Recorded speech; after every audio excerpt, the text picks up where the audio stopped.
Subscribe to our YouTube channel and press the bell icon to get the latest updates. हम लोग हैं Maruti enclave first phase Agra में, और यहाँ के एमपी एसपी सिंह बघेल जो कुछ यहाँ सैनिटाइजेशन एक एक्सरसाइज कर रहे हैं। सर, आगरा में केसेस बढ़ते जा रहे हैं, 371 केसेस हो चुके हैं, तो क्या मतलब प्रॉब्लम आ रही है और किस तरह से आप इसको निपटाने के लिए कदम उठा रहे हैं?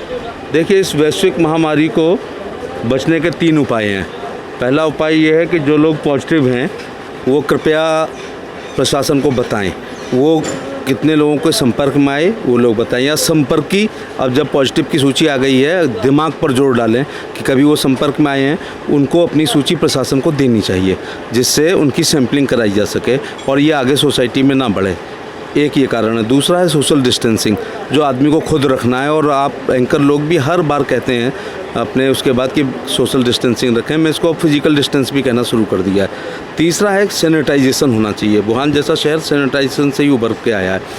तो जो आप ट्रैक्टर और ये कंप्रेसर पानी की टंकी देख रहे हैं, तो मैं 3 बार लोकसभा का एमपी जलेसर रहा हूँ। उसमें एतमादपुर विधानसभा जो आगरा में है, वहाँ आलू उत्पादक किसान हैं, उनके पास ट्रैक्टर होते हैं और ये मशीन होती है, ये पाइप होता है, नोज़ल होता है, वो कीटनाशक का प्रयोग करते हैं। हमने उसकी जगह सोडियम हाइपोक्लोराइड के सोल्यूशन को डाल के हम इस सैनिटाइजेशन को करने का काम कर रहे हैं। इसमें अभी तक हमने केंद्र सरकार, राज्य सरकार बहुत अच्छा कर रही हैं, लेकिन उनसे या नगर निगम से 1 रुपये का वित्तीय भार नहीं लिया है।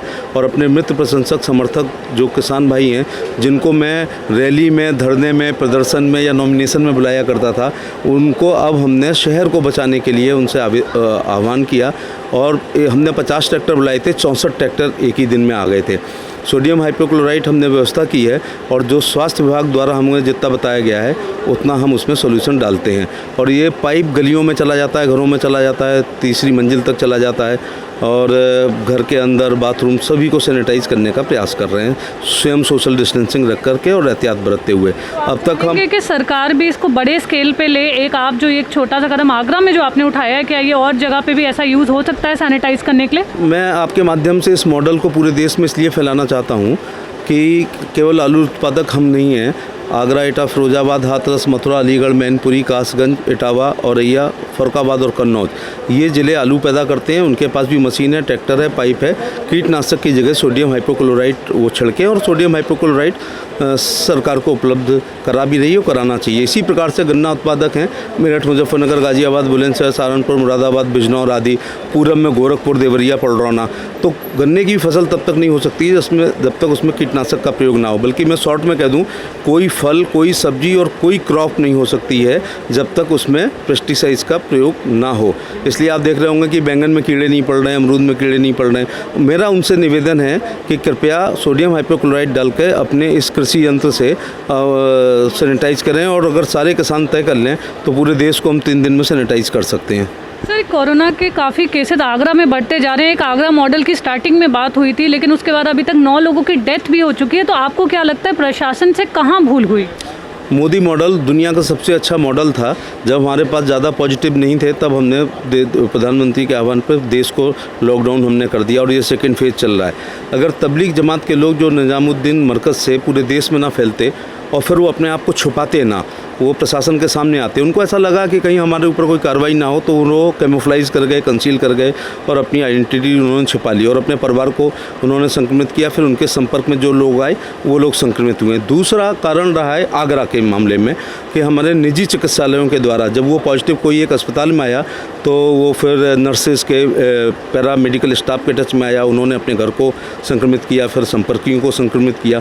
फिर आगरा के कई जो ज़िले हैं, क्योंकि आगरा मेडिकल की बड़ा हब है, हमारे पास बहुत पुराना मेडिकल कॉलेज है और यहाँ निजी संस्थान बहुत अच्छे हैं, तो आगरा, एटा, फिरोजाबाद, हाथरस, मथुरा, अलीगढ़, मैनपुरी और कासगंज तक के मरीज़ यहाँ आते हैं।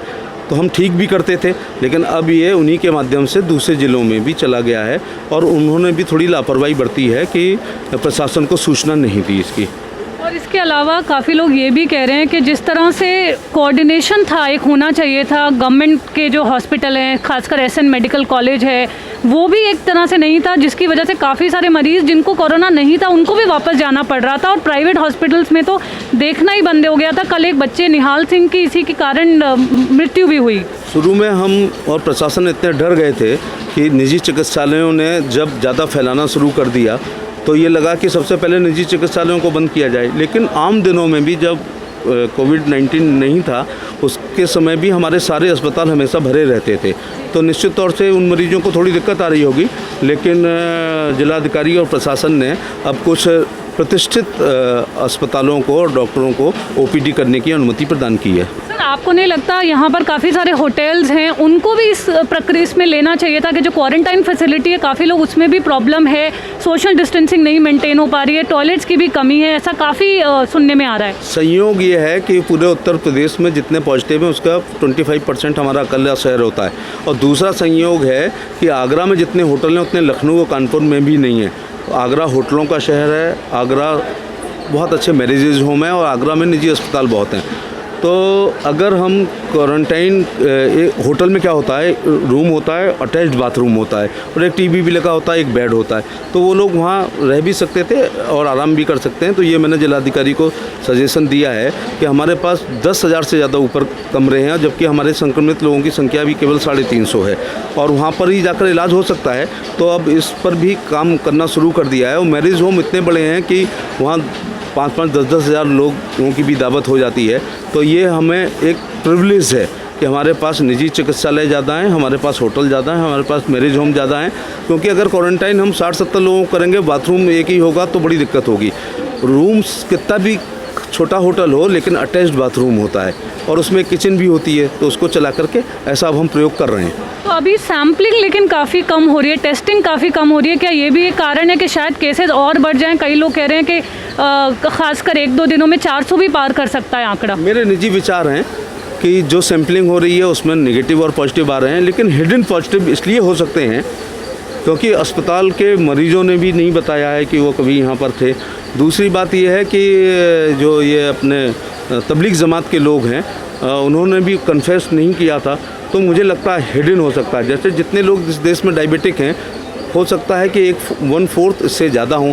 वो डायबिटिक जो हिडन है वो केवल अपना शरीर खराब कर रहे हैं और इसमें जो हिडन पॉजिटिव होगा वो सोसाइटी का नुकसान कर रहा है। सर, आपने भी, जो बीजेपी प्रेसिडेंट है JP नड्डा ने भी आप लोगों के साथ वीडियो कॉन्फ्रेंसिंग के थ्रू ये जानना चाहता कि क्या और किया जा सकता है, क्या अभी हालात हैं, उसमें भी आपने काफ़ी सजेशंस दिए थे।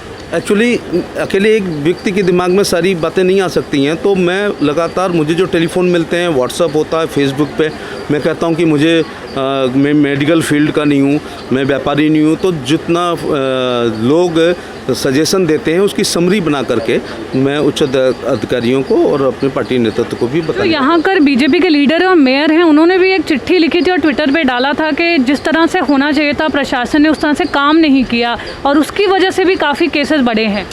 उनके अपने निजी विचार हैं और इस समय हम किसी आलोचना समालोचना में नहीं पड़ सकते हैं। मैं 4 घंटे अपने हाथ से सैनिटाइज करता हूं, जो आपने देखा ही होगा, और ट्रैक्टर को भी चलाता हूं। ऐसा करके मैं लोगों का मनोबल बढ़ाने का प्रयास करता हूं कि ये बायोलॉजिकल ट्रीटमेंट भी है और एक साइकोलॉजिकल ट्रीटमेंट भी है जो हम करने का प्रयास कर रहे हैं। सर, आपको क्या लगता है, लॉकडाउन 3 मई को वैसे खुलने को है, आपको आगरा के हालात देखे क्या लगता है, क्या वो मुमकिन होगा? मैं बहुत विशेषज्ञ नहीं हूँ, बाकी लोग निर्णय लेंगे, लेकिन आगरा के MP होने के नाते मैं यहाँ की सामाजिक संरचना को जानता हूँ, लोगों के स्वभाव को जानता हूँ। तो 3 मई को मुझे नहीं लगता कि आगरा लॉकडाउन खुलना चाहिए। थैंक यू सर हमारे साथ बने रहने के लिए। This is Neelam Pandey for the Print. Keep following our YouTube channel for more updates.